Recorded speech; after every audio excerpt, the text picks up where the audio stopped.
예, 이번에는 빌립보서를 직접 길지 않기 때문에 제가 뭐 이 로마서나 고린도전서처럼 긴 편지들은 전체를 다 읽기는 어렵지만 이렇게 짧은 편지들은 가능하면 전체를 좀 다 읽어보려고 하거든요. 빌립보서를 빠르게 뭐 디테일한 부분을 다 잡긴 어렵고 빠르게 큰 흐름 느끼면서 읽어보도록 하겠습니다. 빌립보서 1장입니다. 그리스도 예수의 종 바울과 디모데는 그리스도 예수 안에서 빌립보에 사는 모든 성도와 또한 감독과 집사들에게 편지하노니 하나님 우리 아버지와 주 예수 그리스도로부터 은혜와 평강이 너희에게 있을지어다. 기억나실지 모르겠는데 바울의 서신은 크게 이 서론, 본론, 결론으로 나누어진다. 모든 사람이 편지를 쓸 때 습관이 있어요. 여러분 중에서도 어떤 분들은 편지 쓸 때 맨 앞에 디어 뭐뭐뭐 누구누구누구라고 쓰시는 분도 있고 어떤 분들은 투 누구누구누구라고 쓰시는 분도 있고 어떤 사람은 누구누구에게라고 쓰시는 분도 있죠. 사람마다 습관이 있고 그리고 그 시대에 편지를 쓰는 방식도 있어요. 우리 같은 경우는 맨 앞에 뭐 어떻게 표현하든지 간에 맨 앞에 뭘 씁니까? 받는 사람을 쓰죠. 누구누구에게 보낸다. 보내는 사람은 어디다 쓰죠? 맨 뒤에 쓰죠, 우리는. 그런데요, 이제 바울의 편지는 항상 처음에 보내는 사람, 바울과 디모데로 되어 있습니다. 어떤 경우는 바울만 쓸 때도 있고, 어떤 경우는 뭐 같이 있는 누구누구도 쓸 때도 있는데, 이제 이 책은 바울과 디모데입니다. 이 편지는. 예수 그리스도의 종, 이거는 그냥 기본적인 표현이에요. 그리스도 예수의 종. 그러니까 이 부분이 좀 더 길어질 때도 있어요. 갈라디아서 같은 경우에 뭐 사람에게서 난 것도 아니고 사람에게서 배운 것도 아니고 이렇게 해서 쭉 길게 나오는 것은 이 부분을 좀 강조할 표현이 필요할 때가 있을 수 있어요. 편지의 내용에서. 근데 이런 이제 가볍게 가고 또 그 다음에 빌립보에 사는 모든 성도와 감독들과 집사들 이게 이제 받는 사람이죠. 빌립보 교회. 이제 여기서도 성도들, 감독들, 집사들이 나누어졌다. 뭐 디테일하게 들어가면 이런 것도 좀 볼 게 있는데 저희는 그냥 요거 받는 사람, 보내는 사람 먼저, 받는 사람 그 다음 말하고 항상 이 표현은 기본입니다. 은혜와 평강이 너에게 있을지어다. 여기까지 나오면 인사인 거예요. 인사가 끝난 거예요. 은혜와 평강이 너에게 있을지어다. 그런 다음에 뭐가 나온다고 했었냐면 기억나실지 모르겠는데 영광송, 찬송, 뭐 기도 이런 것들이 나옵니다. 자, 그래서 감사의 기도가 나오는 거예요. 너희를 생각할 때마다 감사하며 항상 간구하는 것은 너희가 첫날부터 이제까지 복음을 위한 일에 참여하고 있기 때문이다. 이거 무슨 말인지 이해되시죠, 여러분? 첫날부터 복음을 받은 처음부터 빌립보 교회는 어떻게 했습니까? 처음 복음을 받자마자 뭔가 이렇게 막 굉장히 열정적인 교회였어요. 막 우리 집에서 묵으라고, 여기서 교회 시작하면 되겠네, 막 이런 바울이 당황할 정도로 적극적인 교회, 뭐 그런 거 여러분 상상되시죠? 첫날부터 이제까지 복음을 위한 일에 참여하는 교회이기 때문에 바울은 너무나 그게 기쁨으로 너희 무리를 위해서 기도하게 되는 거죠. 너희 안에서 이 착한 일을 시작하신 이가 그리스도 예수의 날까지 이루실 줄을 우리는 확신합니다. 너희는 정말 처음부터 그랬으니까 계속 갈 거다. 이런 이야기죠. 내가 너희 무리를 위하여 이같이 생각하는 것이 마땅하니, 자, 무엇이 마땅합니까? 너희가 내 마음에 있음이며 내 마음속에 빌립보 교회가 있다는 거예요. 이 빌립보 교회에 대한 애틋함이 굉장히 표현됩니다. 이 빌립보서에서는. 빌립보 교회를 너무 좋아하고 있죠. 여러분 사실 우리 읽다 보면 대부분 다 칭찬이에요. 그런데 고린도 교회나 뭐 갈라디아 교회는 혼나요. 그리고 빌립보 교회나 데살로니가 교회 많이 칭찬받는 교회고요. 자, 어쨌든 매임과 복음을 변명함과 확정함에 너희가 나와 함께 은혜에 참여한 자가 됨이라. 자, 보세요. 바울이 지금 그 가택연금 투옥돼 있죠. 그리고 그 투옥된 이유가 뭡니까? 복음을 전하기 때문인 거고, 그리고 그 복음을 확정하기 때문인 거예요. 근데 이런 일들 때문에 이렇게 매여 있는 이런 고생하는 바울의 전도 상황이 바울은 너희가 다 나와 함께 지금 참여하고 있다라는 거예요. 왜요? 빌립보 교회가 지금 여기 실제로 하고 있지 않더라도 바울을 위해 기도하고 바울에게 후원하고 있는 그 꼭 돈 때문이 아니라 바울을 정말 생각하는 그 마음을 느끼는 거예요. 바울은 나를 위해 여기까지 찾아와 준 그런 마음, 이런 걸 느끼는 거죠. 내가 예수 그리스도의 심장으로 너희 무리를 얼마나 사모하는지 하나님이 내 증인이시다. 너무 좋아하는 거죠. 너희 사랑과 지식과 모든 총명을 더욱 풍성하게 하사 너희를 이렇게 잘 되게 하셔서 의의 열매가 가득하게 해주시고 하나님의 영광과 찬송이, 너희가 하나님의 찬송이 되기를 원한다 라고 말합니다. 형제들아, 내가 당한 일이 도리어 복음 전파의 진전이 된 줄 너희가 알기를 원하노라. 자, 보세요. 빌립보 교회가 바울에게 에바브로디를 보낸 이유는 뭘까요? 기본적인 정서. 빌립보 교회는 어떤 마음일까요, 지금? 염려, 걱정. 그쵸? 어떻게 우리 바울 선생님이 감옥에 계시대? 이거 아니겠습니까?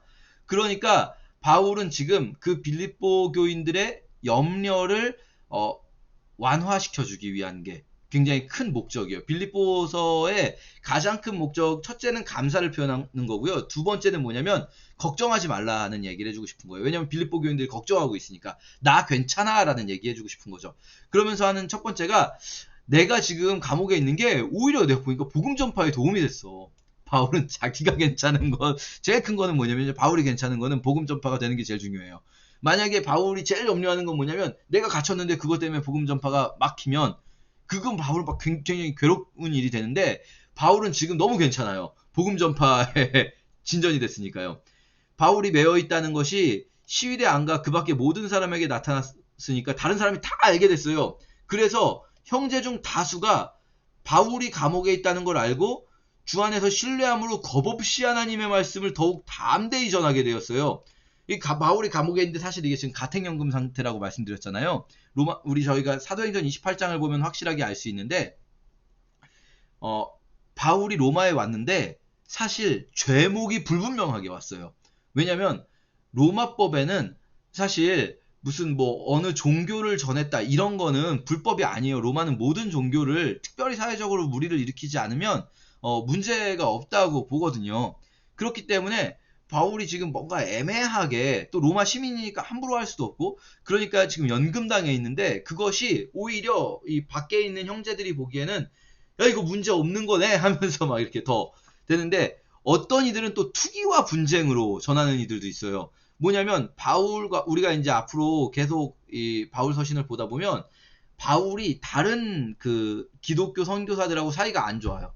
기독교 선교사들 중에서 바울을 좋아하지 않는 이들이 많이 있었어요. 바울은 사실은 그 시대의 기독교 전체 기독교 세계 내에서 주류가 아니었던 것 같아요.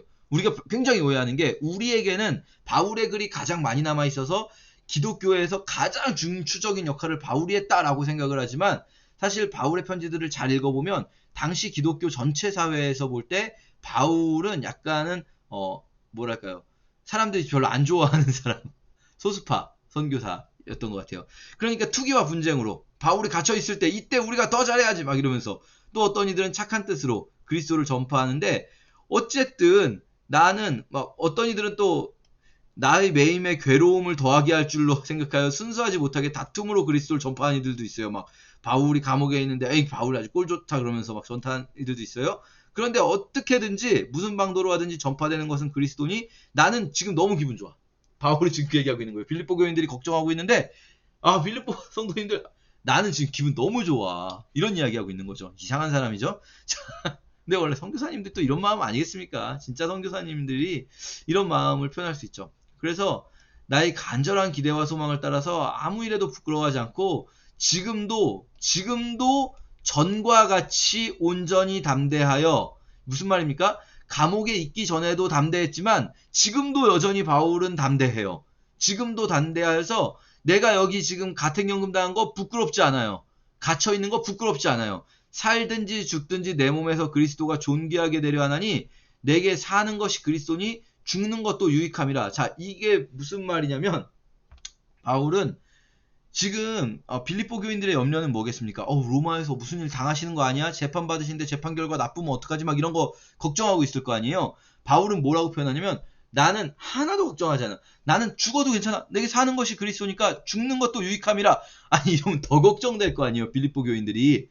그러니까 바울이 어떻게 말하냐면 나는 죽어도 괜찮습니다 라고 말을 한 다음에 그러나 육신으로 사는 것이 만약에 이게 내가 해야 할 일의 열매라면 내 사는 게 좋을지 죽을 게 좋을지 나는 잘 알지 못하는데 내가 둘 사이에 끼어 있는데 차라리 세상을 떠나서 그리스도와 함께 있는 것이 나는 개인적으로는 훨씬 더 좋은 일이라 그렇게 하고 싶은데 그런데 너희를 위해서 또 기독교 아직 우리 이 선교 이 지형에서는 내가 아직 살아있는 것이 더 유익하다라고 생각을 한다. 지금 이 말이 뭐냐면요. 우리 이제 예를 들면 고난을 당한 어떤 선교사님이 있어요. 근데 그 선교사님이 사람들이 걱정을 하면 저도 살고 싶어요. 살게 되겠죠. 이렇게 말하면 좀 되게 믿음 이렇게 표현하면 좀 그렇지만 믿음 없고 더 격하게 표현하면 가오가 없지 않습니까? 선교사님이 살고 싶어요 이러지 않잖아요, 그렇죠? 선교사님들이 어떻게 대답하겠습니까? 저는 주님 위해서 죽어도 괜찮아요. 그런데 사실 솔직히 말해서 바울도 알아요. 지금 여기 확실히 안다고 나오잖아요. 확실히 안다. 뭘 확실히 압니까? 내가 살 것과 믿음의 진보를 위하여 너희 무리와 함께 거할, 그렇게 다시 볼 것을 확실히 안다. 솔직히 말하면 사도행전 28장을 읽어보면 우리도 확실히 알아요. 그 상황은 지금 뭔가 지금 바울이 막 감옥에 오래 갇혀 있거나 사형을 당하거나 그럴 상황이 아니고 지금 시간만 지나면 약간 가택연금 기간만 채우고 풀려날 정도의 일이라는 거 바울도 알고 너도 알고 나도 알고 우리도 알아요. 근데 이제 빌립보 교인들은 모르잖아요. 멀리 있으니까. 그때 뭐 전화가 있습니까? 뭐가 있습니까? 빌립보 교인들은 그냥 감옥에 갇혀 있다는 소식 듣고 이게 걱정하면서 이제 보냈는데 바울이 지금 알거든요. 이거 큰 문제 아니라는 거. 근데 그것도 또 그냥 큰 문제 아니에요. 이렇게만 말하는 게 아니라 말을 이렇게 하는 거예요. 저는 죽어도 괜찮아요. 그리스도를 위해서 죽는 거 뭐가 두렵겠습니까? 왜냐면 이게 사실 이걸 제가 좀 너무 가볍게 표현했는데 가볍게 표현했지만 사실은 이게 가벼운 표현이 아니에요. 바울이라는 사람은 굉장히 꼼꼼한 사람이거든요. 생각이 굉장히 많은 사람이에요. 바울은 그리스도인들이 죽음을 두려워해서는 안 된다는 걸 전해주고 싶어하는 사람이에요. 늘 이게 다른 편지에서도 그게 여러 번 나옵니다. 그리스도인이라면 죽음을 특히 그리스도를 위하여 죽는 것을 두려워해서는 안 된다라고 믿는 사람이에요. 바울은. 그리고 그걸 정말 가르치고 싶은데 여기서 만약에 바울이 그냥 뒤에 말만 저 안 죽을 것 같아요. 이번에 괜찮을 것 같아요. 이 말만 하면 빌립보 교인들이 지금 바울이 죽을 것을 두려워하고 걱정하는데 이것을 지금 교정해 줄 필요성을 느낀단 말이죠, 바울은. 그러니까 지금 앞에 길게 말한 거예요. 지금 여러분, 지금 그거는 아마 바울은 진짜였을지도 몰라요. 진짜로, 솔직히 말하면 진짜 그런 것 같아요. 나중에 디모데 후설 봐도 그렇고 그렇지만, 바울은 정말 죽음을 두려워하는 사람이 아니에요. 이 사람 좀, 보통 사람도 아니에요, 확실히. 보통 사람이 아니에요. 바울은 정말로 죽음을 두려워하지 않아요, 지금. 근데 그거를 빌립보 교인들이 알게 한 다음에, 먼저 그것부터 알게 한 다음에, 그 다음에 근데 사실 별 문제는 아니에요. 이 말을 지금 하려고 하는 거예요. 그래서 내가 살 것을 확실히 알아요. 그리고 내가 다시 너희와 같이 있음으로, 그러니까 빌립보 교회에 다시 방문해서 그리스도 예수 안에서 너희 자랑이 나로 말미암아 풍성하게 되고자 해요. 그래서 너희 무리와 함께 거할 것. 그러니까 그리스도 예수 안에서 빌립보 교회가 더 정말 막 힘을 얻게 하기 위해서 내가 빌립보에 다시 방문할게요 라고 약속을 하는 거죠. 그래서 이 1차 투 로마 감옥에 있다가 풀려난 후에 바울이 어디로 갈까요? 이쪽 교회 다시 가보는 거예요. 이쪽 아시아와 마게도니아 그리고 아가야, 이 그리스 터키 지역에 있는 교회들을 다시 이제 둘러보게 되는 거죠. 이런 약속을 했기 때문에. 자, 오직 너희는, 그런데 여러분은, 나는 지금 여기 감옥에 있지만 여러분은 복음에 합당하게 생활하세요. 여러분, 내가 여러분에게 가 있으나 떠나 있으나 언제나 여러분에게 하고 싶은 말은 이것뿐이에요. 복음의 신앙, 이 복음에 합당하게 사세요. 자, 이것도 이제 바울이 그냥 이제 하는 말이지만 우리에게는 되게 중요한 이런 표현들을 우리는 좀 더 깊이 받아들이게 되는 거죠. 복음이라는 것이 바울이 강조하고 싶은 것이 그냥 믿기만 하면 되는 것, 믿기만 하면 아무런 어떤 삶의 행위는 중요하지 않은 것, 이게 아니에요. 복음을 받았다면 복음에 합당하게 생활하라는 것 또한 바울의 강조점인 거예요. 다만 복음을 받는 것 자체는 우리의 행위와 관계가 없다는 거죠.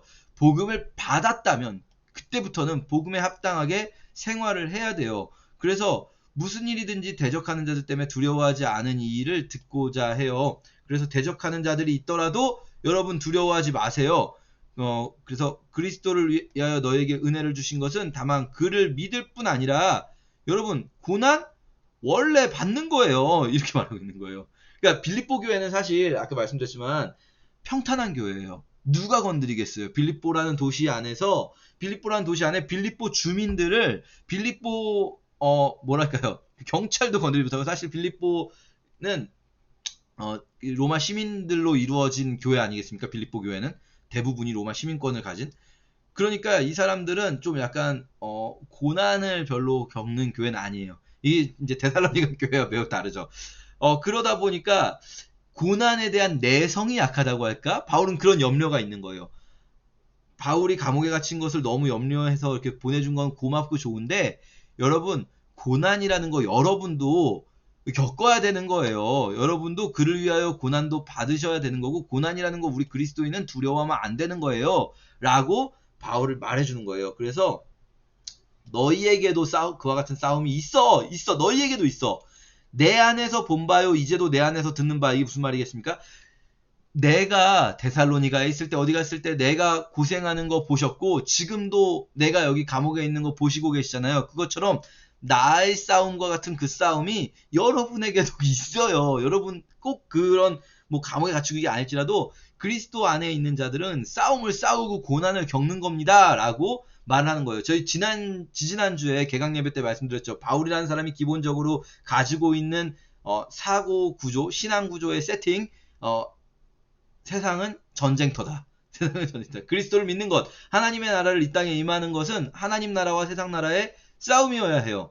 고난을 두려워할 수는 없어요. 고난은 있어야 하는 것이다. 이게 이제 바울이라는 사람의 기본적인 신앙 구조고, 사실은 이것이 바울의 개인적인 성향이기만 한 것이 아니라 하나님이 그런 바울을 통해서 이런 글을 남기게 하실 때는 그것이 우리 신앙의 기본적인 토대 중에 하나가 돼야 하는 거죠. 자, 2장. 그러므로 그리스도 안에 무슨 권면이나 사랑의 무슨 위로나 성령의 무슨 교제나 긍휼이나 자비가 있거든. 자, 보세요. 이 무슨 말입니까? 여러분이 그리스도 안에서 사랑을 통해서 위로를 받거나 성령을 통해서 교제를 하거나 또 긍휼을 베풀거나 자비가 있다면, 여러분 그런 일들을 경험하신다면, 여러분이 그리스도 안에서 이런 일들을 경험하신다면, 그러면 여러분이 해야 될 일은 뭡니까? 마음을 같이 하여서 같은 사랑을 가지고 뜻을 합하며 한 마음을 품어서 다툼이나 허영을 하지 말고 각각 자기보다 남을 낮게 여기고. 자, 여러분 이거 지금 무슨 말을 하는지 잘 보세요. 제가 전화를 하는데, 여러분 싸우지 마시고, 여러분이 그리스도의 사랑을 받으셨다면 같은 마음 품으시고 한 마음 품으시고 다투지 마시고요. 겸손하게 각각 여러분이 나보다 다른 사람이 더 낫다 라고 생각하면서 그렇게 해주시면 제가 정말 기쁠 것 같아요. 라고 전화를 한 거예요. 자, 전화를 받는 쪽에 무슨 일이 있었을까요, 여러분? 빌립보 교회 안에 약간의 다툼이 있었던 것 같아요. 다툼이 있어서, 근데 이게 좀 다른 게, 고린도 교회처럼 교회 전체적인 분열이면 바울이 이걸 훨씬 더 심각한 톤으로 말을 했을 거예요. 근데 이게 뭐 워낙에 지금 빌립보 교회의 감사에 대한 편지이기도 하고 맥락이 워낙 감사의 맥락이니까 세게 말하지 못한 것도 있겠지만, 바울이라는 사람 그렇게 뭐랄까요, 헐렁헐렁한 사람이 아니라서 사실 이게 어떤 교회 전체의 문제였으면 진짜 심각하게 말했을 거예요. 아무리 고마워도. 돈 때문에 뭐 좋게 말하고 이런 사람 아니거든요. 근데 지금 이 문제가 자 보세요. 4장 잠깐 볼게요. 참고 4장. 내가 유오디아를 권하고 순두개를 권하노니 주 안에서 같은 마음을 품으라 라고 말하죠. 무슨 말입니까? 유오디아랑 순두개, 이거 둘 다 여자 이름이거든요. 유오디아랑 순두개가 어떻게 하고 있다고요? 싸우고 있는 거예요. 유오디아랑 순두개가 싸우고 있는 거예요, 지금. 그러니까 바울이 그러니까 빌립보 교회는 사실은 크게 문제가 없는 교회예요. 크게 문제가 없는 교회인데 들어보니 유오디아랑 순두개가 싸운대요. 근데 유오디아랑 순두개가 어떤 분이냐면요, 복음에 나와 함께 힘쓰던 여인들이에요. 그러니까 이 루디아, 어떤 분들은 이제 둘 중에 한 명이 루디아일 것이다라고 추정하기도 해요. 왜냐면 루디아가 이제 사람 이름이 아니라 출신지 이름으로 보통 그렇게 부르기도 하거든요. 출신지 이름이었을 것이고, 이 두 여성이 빌립보 교회의 리더십이잖아요. 복음에 나와 함께 힘쓰던 여인들. 그러니까 어쩌면은 이 여인들이 빌립보 교회에서 말하자면은 우리식으로 표현하면 이거예요. 유오디아 권사님하고 순두개 권사님이 정말 좋은 분들인데, 복음에 힘쓰고 좋은 분들인데, 근데 개인적으로 좀 갈등이, 대놓고 막 싸우지 않고더라도 좀 갈등이 있는 사람들 있잖아요. 그러면 이제 교회 눈치만 본단 말이에요, 권사님들. 눈치만 보고 누가 뭐라 말도 하지 못하고. 바울한테 얘기했는데, 바울은 진짜 이런 거 솔직히 말해서 사람 이름 지목하기 진짜 어렵잖아요. 바울은 하는 사람이에요. 바울은 하는 사람이에요. 근데 너무 세게 말하지 않는 걸 보면 이게 막 표면화되지는 않았을 거다. 어쨌든 이 여인들이 좋은 여인이라는 걸 또 이렇게 칭찬을 또 넣어주는 거예요. 그러면서 그 여인들을 도우라고. 왜냐면 이걸 안 넣어주면은 이 여인들만 저격하고 막 그러면은 다른 빌립보 교인들이 또 이 여인들을 뭐랄까요, 나쁘게 생각할 수 있잖아요. 그러니까 바울이 이런 이야기들, 그리스도 안에서 자신을 낮게 겸손한 마음을 품어야 된다. 그래서 한 마음이 돼야 된다. 이런 이야기라는 것은 아마도 유오디아와 순두개의 문제 때문일 것이다 라고 생각하는데, 여기서 굉장히 중요한 부분이 나와요. 5절부터는 여러분 굉장히 잘 아시는 구절일 거예요. 근데 이 구절이 우리는 어떻게 생각하냐면 교리화시키기 좋은 구절을 떼어와서 이것이 기독론, 그러니까 그리스도가 누구이신가를 설명해주기 위한 표현이다 라고 이해를 하면서, 아, 그리스도는 원래 하나님의 본체이시지만 이 자신을 낮추셨다, 그래서 이제 그 기독론적인 표현이다, 이렇게 보는데 틀린 말은 아니에요. 그러나 1차적으로 이 맥락은, 지금 이 말씀이 왜 나오냐면 요거 때문에 나오는 거예요. 그러니까 싸우는 사람들한테 서로 좀 겸손한 마음을 품고 자기보다 다른 사람이 높다고 생각해 주세요 라고 하면서 이 마음을 품으셔야 돼요. 그리스도 예수의 마음. 그리스도 예수의 마음은 어떤 마음입니까? 본래 내가 하나님의 본체이지만, 그러나 내가 하나님처럼 여김받지 않으시고 어떻게 합니까? 오히려 자기를 비워 종의 형체를 가시자 사람들과 같이 되셨고 사람의 모양으로 나타나서 자기를 낮추시고 죽기까지 복종하셨지 않습니까? 그것처럼 여러분도 그리스도의 마음을 품으시고 낮아지세요를 말하는 거예요. 낮아지세요. 그게 지금 여기서의 핵심입니다. 그래서 그렇게 낮아졌더니 하나님이 그를 지극히 높여서 모든 이름 위에 뛰어난 이름을 주사 모든 무릎을 예수의 이름에 꿇게 하시고 모든 입으로 예수를 주라 시인하게 하며 영광을 돌리게 하셨잖아요. 그러므로 어떻게 해야 됩니까? 그러므로 나의 사랑하는 형제들아, 나 있을 때뿐 아니라 지금 나 없을 때도, 여러분끼리 있을 때도 항상 복종하여 두렵고 떨림으로 구원을 이루라. 이게 무슨 말입니까? 항상 복종하라는 것, 그리스도께 복종할 뿐 아니라 서로 겸손하게 서로 낮아지는 마음을 품으라는 거예요. 그렇게 할 때 두렵고 떨림으로 너의 구원이 이루어가는 거죠. 자, 이런 표현들이 이제 우리가 이 맥락을 이해해야 돼요. 이 맥락을 먼저 이해를 해서, 아, 지금 분쟁이 있는 사람들 사이에서 먼저 낮아지는 그리스도의 마음이 있을 때 우리가 하나 될 수가 있고 한 마음을 품을 수가 있다는 것을 말씀하시면서, 그것이, 그 과정, 우리가 한 마음을 품고 하나 되고 나보다 남을 낮게 여기는, 그렇게 할 때, 내가 낮아질 때 그리스도께서 높아지신 것처럼 우리 또한 내가 낮아지려 할 때에 나의 구원을 이루어가는 과정이구나 라고 이제 문맥을 이해하신 다음에, 그 다음에 할 일이 이 문맥 속에서 우리가 뭐랄까요, 교리적으로 받아들일 수 있는 부분들, 굉장히 중요한 부분들이 많이 나오죠. 특히 구원을 이루어간다, 이런 표현들. 우리가 다른 바울의 편지에서 구원은 일회적으로 받는 거라고 표현되는 경우가 많아요. 구원을 이미 받았다. 그래서 예수를 믿는 순간 이미 받은 구원에 대해서만 우리가 좀 이해하시는 경향이 있는데, 바로 이런 표현이, 아, 예수를 받는 순간 우린 이미 구원을 받았으나 그러나 또한 우리의 삶 속에서, 아까 복음에 합당하게 생활하라 했잖아요. 복음에 합당하게 생활하는 것, 스스로를 낮추는 것, 예수의 마음을 품고 살아가는 것, 이런 것들을 통해서 또한 우리의 하루하루 구원을 이루어가는 과정 속에 우리가 있구나. 구원이라는 것이 일회적으로 믿음을 통해서 오는 것뿐 아니라 하루하루의 삶 속에서 이루어져 가는 것이구나. 또 이제 다른 표현에서는 구원이 이제 마지막 때, 재림 때 완전한 구원이 완성되는 그런 표현들이 성경에 이렇게 있는 거죠. 그래서 어느 한 부분만 떼어가지고 교리화시키면 안 되고요. 이 전체 맥락을 이해하면서 바울이 여기저기서 한 말들을 전체적인 그림을 갖추게 될 때, 아, 바울이 가지고 있었던 신앙, 바울이, 하나님께서 바울을 통해서 교회들에게 전해주신 믿음, 그 뭐랄까요, 우리가 아니 교리라고 하면 너무 딱딱한 표현이라서 좀 이해를 좀 어렵게 생각하실 수도 있는데, 우리의 믿음 체계, 더 어려운가요?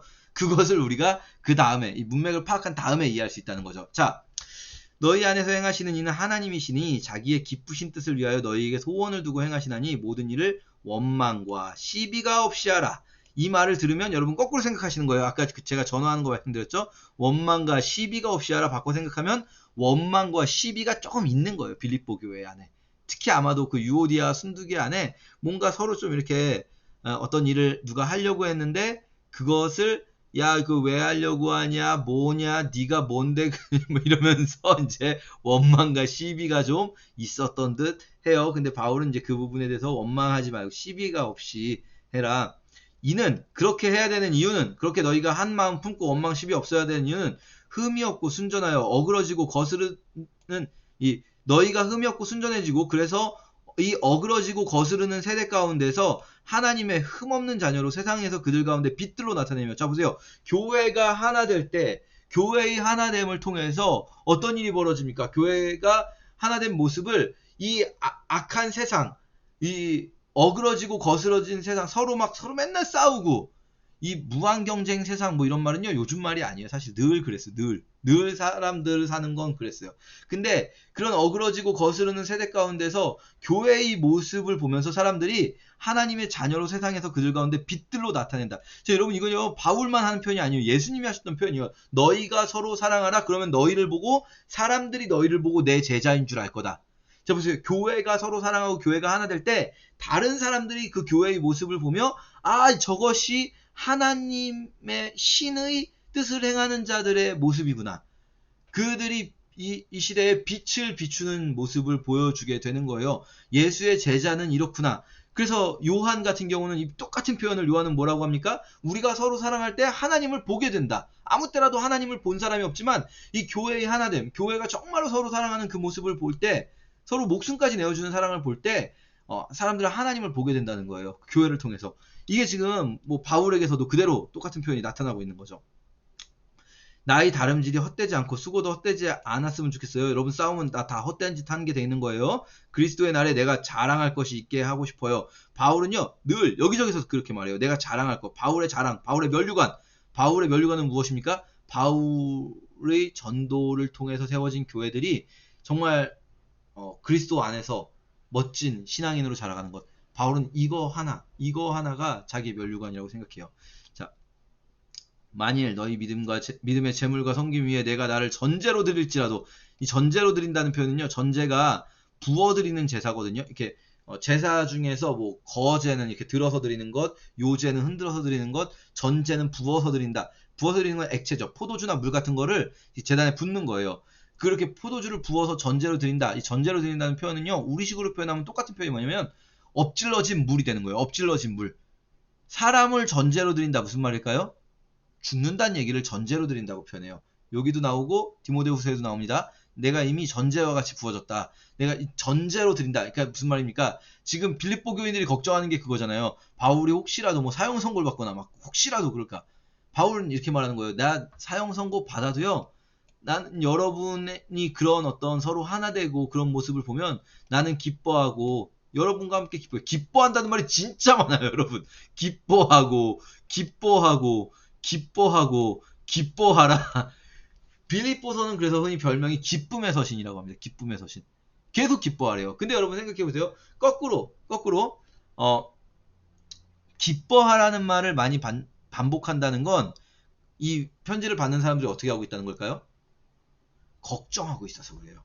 빌립보 교인들이 걱정하고 있잖아요. 바울에게 어떤 문제가 생기지 않을까? 우리 바울 선생님 막 이런 문제가 있을 때 바울은 그들에게 기뻐하고 나도 기뻐하고 여러분도 기뻐하고 다시 말하노니 기뻐하라. 막 이렇게 표현하는 거예요. 자, 그러면서 바울이 이제 실무적인 얘기합니다. 실무적으로 디모데 보낼 거예요. 디모데. 너에게 속히 보내기를 주 안에서 바람은 디모데 보내고 싶은데 너희의 사정을 알므로 안위를 받으려 함이니 그러니까 좀 여러분 얘기를 지금 내가 이 편지 보내고 나서 여러분 어떻게 좀 잘 이렇게 안심이 되시는지 이제 더 이상 염려하지 않고 기뻐하시는지 또 여러분 안에 또 그 사이 안 좋았던 사람들은 또 사이 좋아졌는지 그런 것들을 디모데를 통해서 내가 전달받아서 좀 안심하고 싶어서 보내려고 해요. 이는 이렇게 디모데를 보내려고 하는 거는 진실하게 여러분의 사정을 생각할 사람이 디모데밖에 없어요. 그러니까요, 여러분 디모데 연단도 알잖아요. 디모데 정말 괜찮은 사람이에요. 그리스도의 예수의 일을 다른 사람들은 다른 사람들은 자기 일만 생각하고 그리스도의 예수 일은 생각하지 않는데 이 디모데는 정말 진실한 사람이에요. 여러분 디모데의 연단도 알죠? 고생했던 것도 알죠? 그 나와 함께 복음을 위해서 막 지금 얼마나 고생하고 있는 거 여러분 알죠? 그러니까 이 사람을 보내니까요. 무슨 얘기하는 걸까요? 디모데 가면은 좀 잘해줘 라고 얘기하는 거예요. 디모데 가면 좀 잘해줘. 그리고 나도 속히 가게 될 것을 확신해요. 디모데 먼저 보내는데 저도 분명히 갈 거예요. 자, 그러나 일단 디모데 갔으면 좋겠는데 근데 먼저 에바브로디도를 먼저 보낸대요. 에바브로디도 누군지 기억납니까? 에바브로디도? 4장 저희가 아까 먼저 읽었을 때 에바브로디도는 누구냐면 빌립보 교회가 준 돈을 가지고 바울에게 온 사람이에요. 그러니까 너희 사자예요. 너희 사자.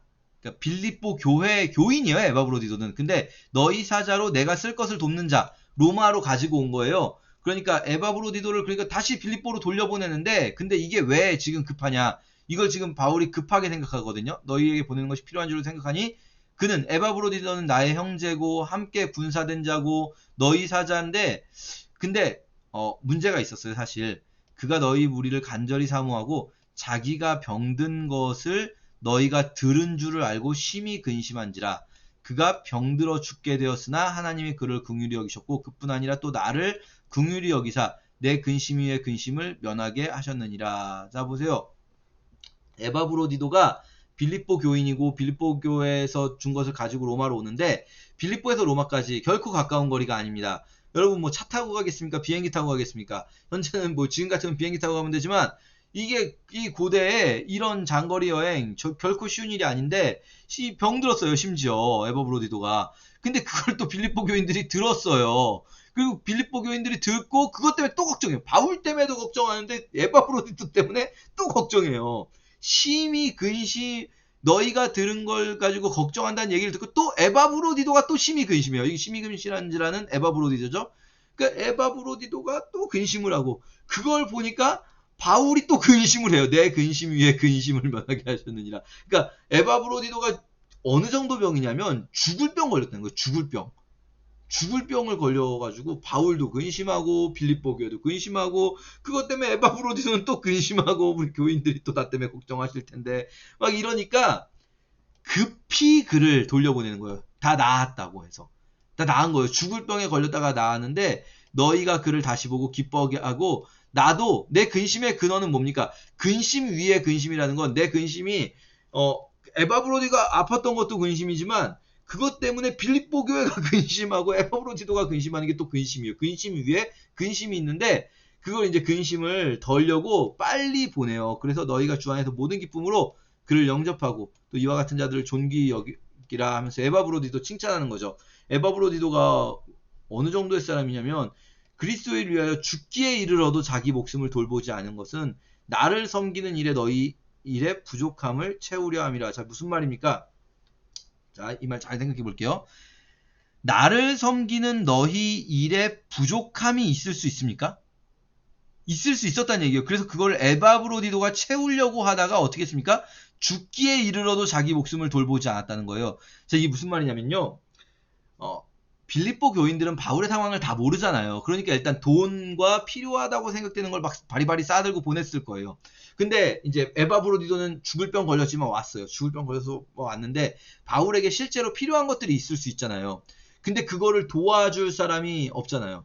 에바브로디도가 자기가 지금 죽을 병에 걸렸는데 이 바울을 섬기는 빌립보 교인들의 일에 부족한 것이 없도록 하기 위해서 한 번 도와줬는데 저희가 이런 것도 다 채워드리려고 막 로마에서 막 힘들게 했다는 거예요. 에바브로디도가. 그쵸? 바울에게 필요한 것들도 갖다 주고 바울이 무슨 얘기하면 그걸 또 들어다 주고 막 이거 막 공급하고 막 이러면서 그거를 바울이 여러분 생각해보세요. 그걸 누가 했다고요? 죽을 병 걸린 사람이.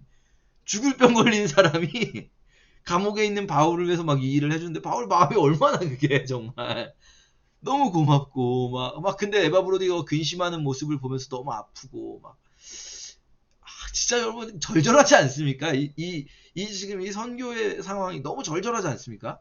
근데 이 상황에서 바울이 염려하고 걱정하는 빌립보 교인들에게 계속 기뻐하게 하고 기쁨으로 하고 계속 기뻐하라는 얘기하고 있는 거예요. 근심 여러분 이제 근심 그만하세요. 여러분 근심 너무 많이 했어요. 근심 그만하세요. 기뻐하세요. 끝으로 나의 형제들아 또 얘기하죠. 기뻐하라. 너희 같은 말 쓰는 것이 수고로움이 없고 안전하니라. 자 보세요. 바울도 알아요. 지금 기뻐하라는 말 너무 많이 했어요. 너무 많이 했어요. 같은 말을 계속 반복해요. 근데 그렇게 해도 괜찮아요. 나 그거 수고롭다고 생각하지 않고요. 여러분에게 내가 이거 기뻐하라는 말을 아무리 많이 해도 안전해요. 괜찮아요. 여러분 기뻐하세요. 계속 말할 거예요. 기뻐하세요. 이렇게 말하는 거예요. 이 끝으로라는 표현 재밌는 게 편지 이제 끝났다는 거잖아요. 되게 재밌는 건요. 바울이 기분 좋은 편지 보낼 때는요. 끝으로가 너무 일찍 나와요. 무슨 말이냐면 설교할 때 여러분 어떤 목사님들이 그럴 때 있어요. 설교가 막 길면 지루하잖아요. 여러분 지루한데 이제 듣고 있는데 마지막으로 그러면 되게 좋잖아요. 마지막으로 이제 끝나는구나. 근데 안 끝나요. 마지막으로 그러다가 근데 이 말만 한마디 더 마지막으로 하자면 이런 마지막으로 두 번 나와요. 바울이요. 이 기분 좋은 편지 보낼 때 그럴 때 특히 이렇게 애틋한 교회한테 보낼 때 그 끝으로가 두 번 나오는 현상이 있는데 빌립보서도 3장의 끝으로가 나왔는데 4장에 좀 이따 끝으로 한 번 더 나와요. 마지막으로 여러분 한마디만 더 할게요. 마지막으로 여러분 한마디만 더 할게요. 좋아서 그래요. 좋아서. 네, 좋아서 그러는 거죠. 그리고 바울은 되게 꼼꼼한 사람이기 때문에 이거를 좀 확실하게 한마디 한마디 다 필요한 걸 해주고 싶어요. 개들을 삼가고 행악하던 자들 삼가고 몸을 상해하는 일을 삼가라.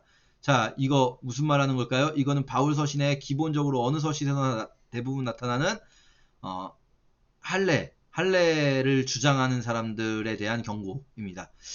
빌립보 교회는 이게 심각하진 않은 것 같아요. 빌립보 교회는 이 할례 논쟁, 그게 유대주의자들이죠. 유대인 출신의 기독교인들이 같은 기독교 공동체에 갈 때 기독교인이 되더라도 예수를 믿더라도 할례를 받아야 된다라고 주장하는 자들이 있었어요. 바울은 할례를 받은 유대인이면 그냥 할례자로서 살고 괜찮고 할례를 안 받은 이방인이면 굳이 기독교인이 예수 믿었으면 됐지 할례까지 받을 필요 없다라고 말을 하는데 그거에 대해서 사실 싫어하는 사람들이 많았어요. 다른 이들은. 근데 그 사람들을 지금 이 빌립보서는 아까 말씀드렸지만 바울의 굉장히 뒷부분이거든요. 바울 사역이 굉장히 바울이 이제 노년이에요. 노년. 그러니까 바울이 그동안 사역하면서 이 할례를 주장하는 사람들하고 너무 부딪혀가지고 굉장히 그들에 대해서 바울은 정말 인간으로도 안 여기는 정도로 화가 나 있어요. 이건 바울의 인간적인 모습이죠. 바울은 되게 격하거든요. 성격이 세요. 그래서 바울하고 베드로도 싸우고 바울하고 바나바도 싸우고 그러잖아요. 바울하고 바나바가 마가 문제로 싸웠을 때 그러면 바울이 옳고 바나바가 틀린 걸까요? 그런 거 아닐 걸 거예요. 그쵸? 다 이 두 사람 다 그거는 잘못한 거고 근데 바울의 어떤 강한 성격 이런 것들이 드러나는 거죠. 지금 이런 것도 바울의 강한 성격이 드러나죠. 개들이라고 불러요. 개들.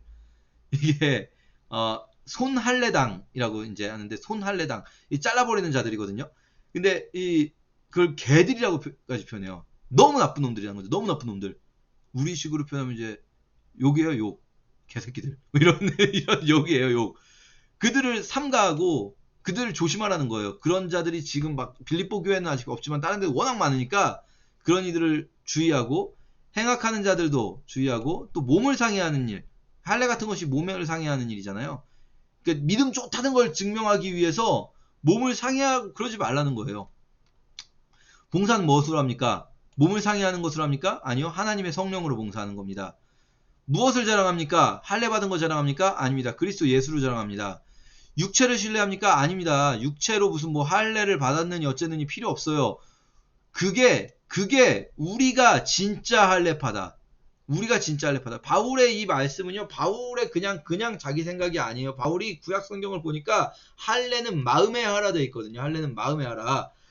근데 바울이 이제 그러나라고 말하면서 이제 자기 얘기를 좀 합니다. 육체 그렇게 자랑하고 싶어? 만일 다른 이가 육체를 신뢰할 것이 있으면 난 더욱 그래. 나는 육체 많아. 나도 자랑할 거 많아. 나 할례 나는 나이 들어서 받은 것도 아니고 태어난 지 8일 만에 할례 받았어. 이거 완전 율법대로 이제 딱 맞아. 난 율법 완전 잘 지켜. 난 이스라엘 족속이고 베냐민 지파야. 베냐민 지파라는 거는요. 여러분 신약 시대에는 지파가 남아있는 사람도 있고 쉽게 말하면 족보가 남아있는 사람도 있지만 족보가 없는 사람들이 더 많아요. 족보 꼬인 사람들. 그렇지 않겠습니까? 족보 원래 몇 개 있습니까? 12개 족보 있지 않습니까? 이스라엘 12지파가 있는데 12지파 중에 대부분은 희석됐어요. 왜냐면요. 북이스라엘이 10개 지파였는데 북이스라엘 지파들은 다 뭐랄까요. 혼합돼 버렸어요. 사마리아인으로. 그리고 나서 일부 남유다에 있던 지파들 일부가 남아 있는데 그 중에 유다, 레위, 베냐민 이게 이 셋이 이 남유다라는 국가는 지파가 유다 지파, 베냐민 지파, 레위 지파 세 지파가 있거든요. 물론 뭐 다른 지파들도 여전히 이 일부 남아 있는 사람들 신약 시대에 나오지만 그렇지만 지금 유다, 베냐민, 레위가 가장 이 진짜 족보 있는 집안들이에요. 나 베냐민 지파 출신이다 이거예요. 베냐민 지파. 히브리인 중에 히브리인이에요. 이게 난 히브리어도 엄청 유창하게 구사하고 나는 율법으로는 나는 바리새인이고요. 열심으로는 내가 교회를 얼마나 박해하고 율법의 의로는 흠이 없어요. 자, 이 표현도 중요합니다. 율법의 의로는 흠이 없다. 여러분 이거 바울이 율법을 다 지킨단 말일까요? 그럴 수가 없잖아요. 그렇죠? 모든 율법을 다 지킨다는 표현이 아니에요. 율법의 의로는 흠이 없다라는 표현. 이거 우리가 이제 나중에 갈라디아서나 로마서 볼 때 굉장히 중요하게 여겨야 되는데 이때 당시에 유대인들이 율법의 의로 흠이 있다 없다를 말할 때는요. 모든 율법이 아니라 몇 개 잡는 거예요. 몇 개. 그 중에서도 안식일 규례, 음식 규례, 할례 규례 이런 몇 가지를 율법의 주요 율법으로 따로 뺀 거예요. 이걸 잘 지키면 율법의 의로 흠이 없다라고 해주는 거예요. 모든 율법을 다 잘 지키는 거는 이제 불가능하죠. 자, 어쨌든 나는 그랬다는 거예요. 나는 이거 어떤 표현입니까? 바울의 표현이 이런 거예요. 내가 뭐 싸움 그렇게 잘해 걔네들 싸움 그렇게 잘해. 나 솔직히 나 이런 말 하고 싶지 않은데 내가 굳이 내 얘기를 좀 하자면 내가 뭐 태권도 9단에 유도 8단에 내가 나 사실 복싱 챔피언이었어. 이런 얘기예요. 내가 사실 내가 내가 그런 얘기하는 거 좋아하지 않는데 이러면서 그렇게 말하는 거예요.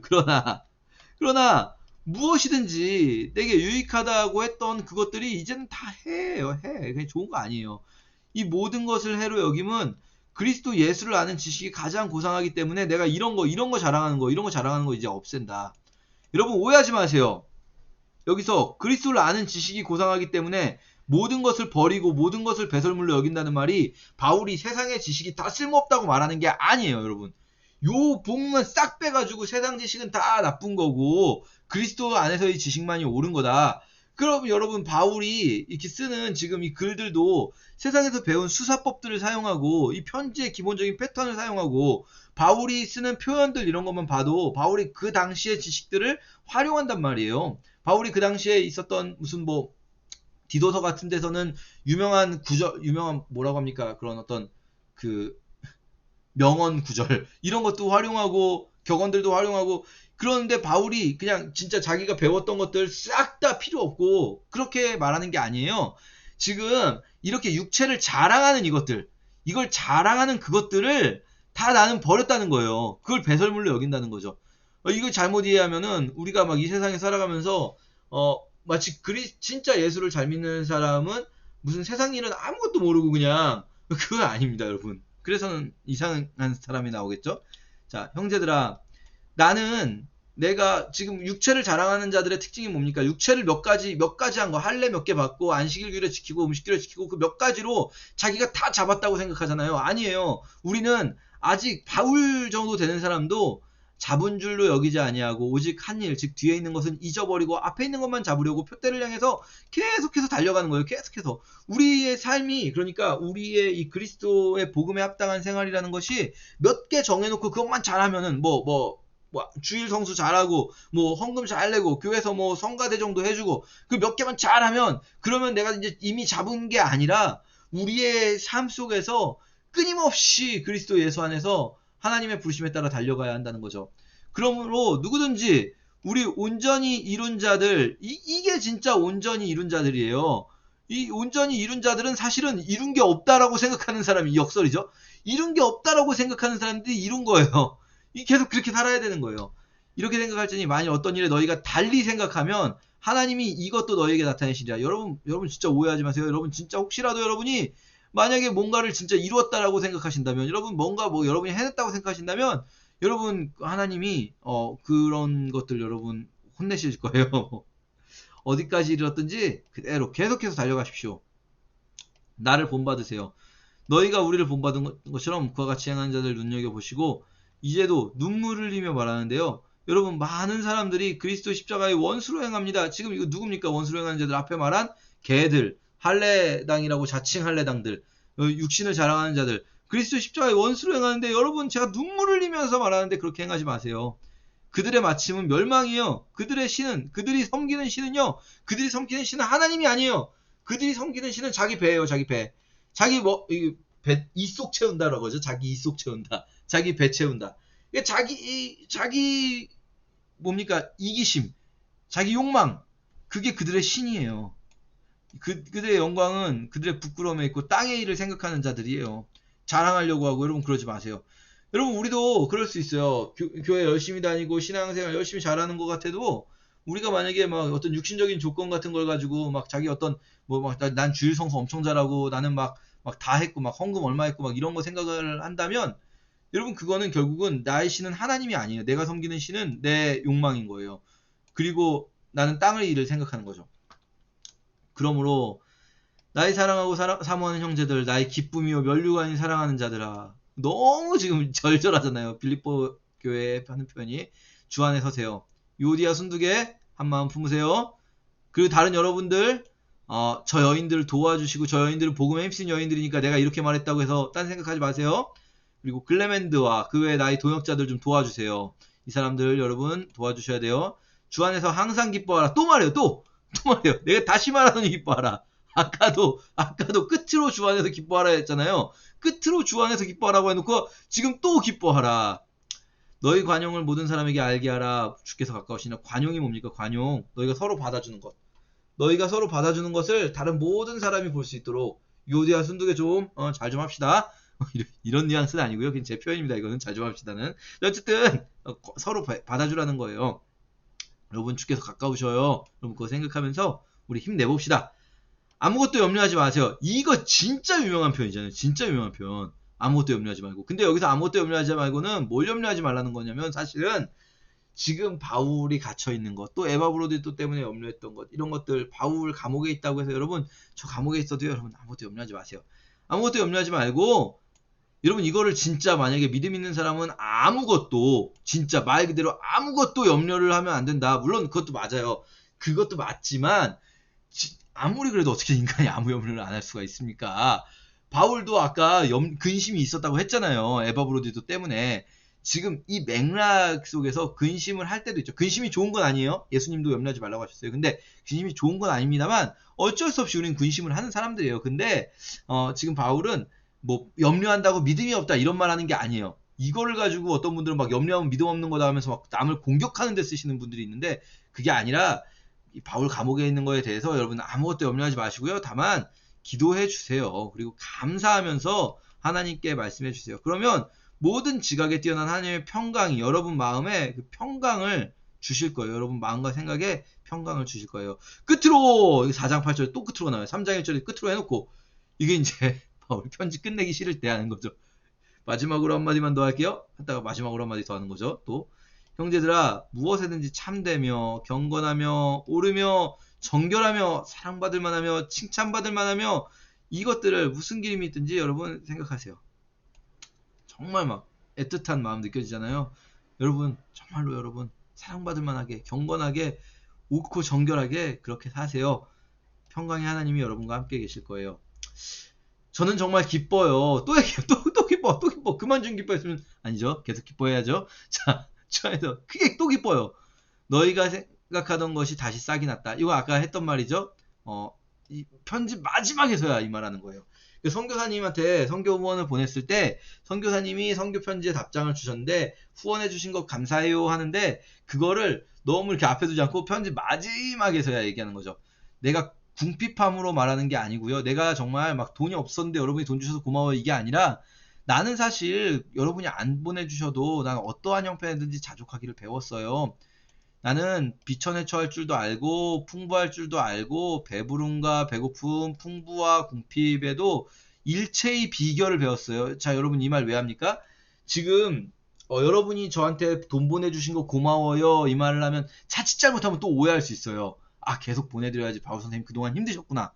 또 아무리 그리스도인이라도 또 힘들 땐 힘드니까 아니라는 거예요. 바울은 그런 오해를 또 빼고 싶으니까 하는 말인 거예요.